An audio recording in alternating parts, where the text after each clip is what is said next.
Hello guys, ngasidi solo magbangoy na tawre. Ngasigi khwai special mathel mayam sigi marakta ase laphui romba. Laphui romba leire. Asiga na nga macha ka tomato jhul leire. Siga chamthong leire. Asiga kaya lupa manbi. Lupa manbi ataw baga boraga.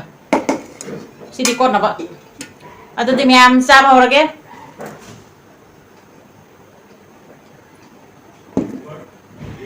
Lupa manbi ataw se jam laudre. Ayeng tomato ka thong sa gana. Achaw-achaw không gak tang lawai.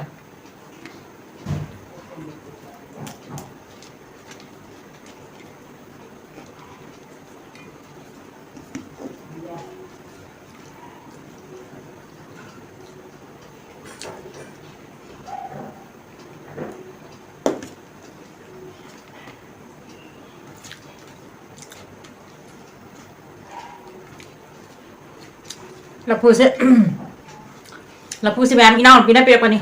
Ko inaw pina bontra ko dei. Alu taw la tori mun man ngina. Man law. Ado gi morok so pire u morok ka taw na. Gi morok na iron mani. As ma ku jaw me. Tham gi ko na sa dar di.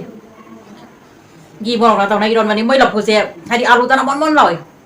Dam sa thi na muli. Cha ba ngau wi ma cha ba ngau dei ma taw tong ge.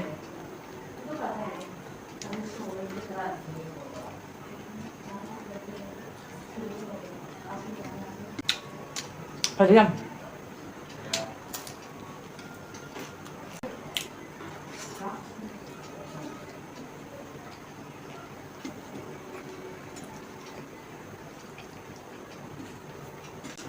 Là hơi ra mà gì ạ? Lối ra rồi nhỉ? À đây mà thấy ra rồi.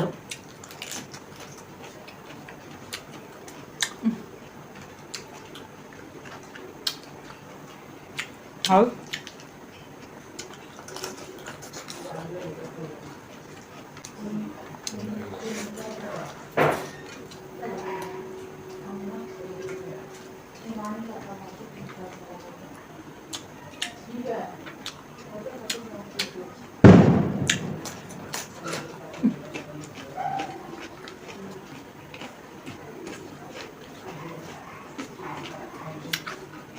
Diwali ba Audrey? Bom thana ra.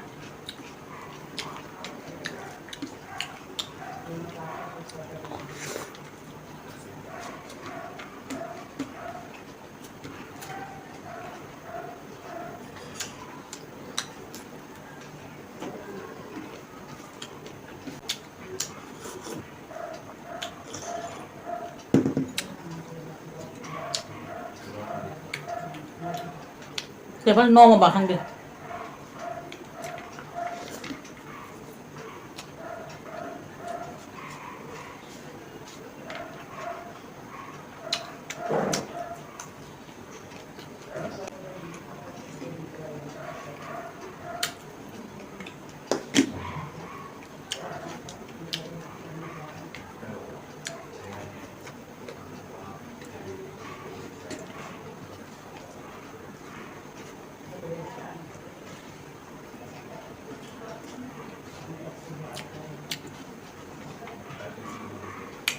Mua được tí chập chá đấy.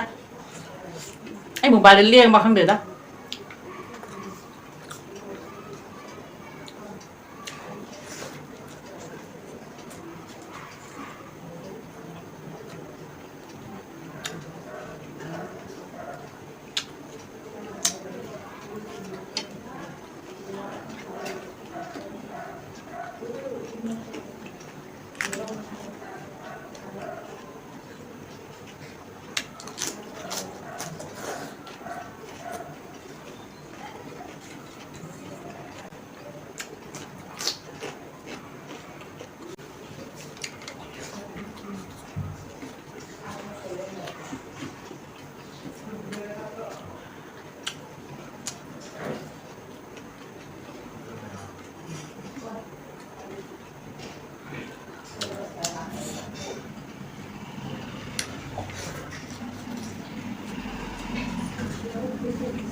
Kanana wala sudah lem.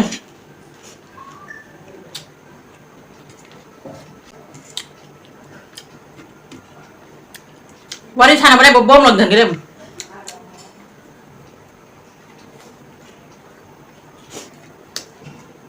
Naya mung dah bom kan sanggup.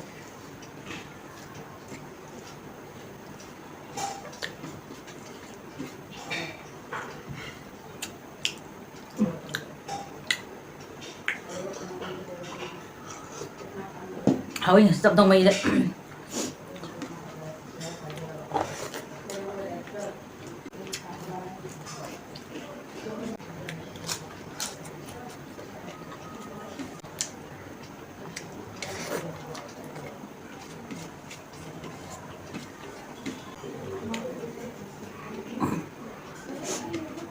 Mabuntal ka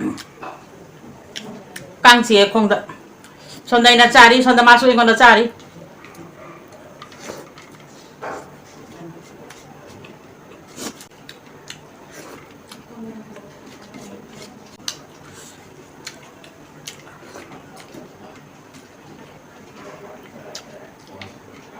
Lapu mam lay ni. Tahi mam pula munda ba.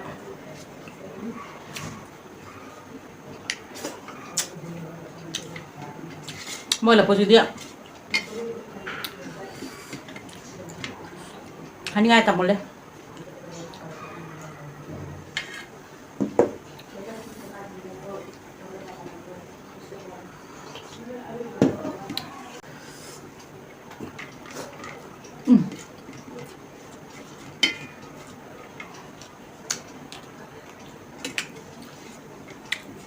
Hawin.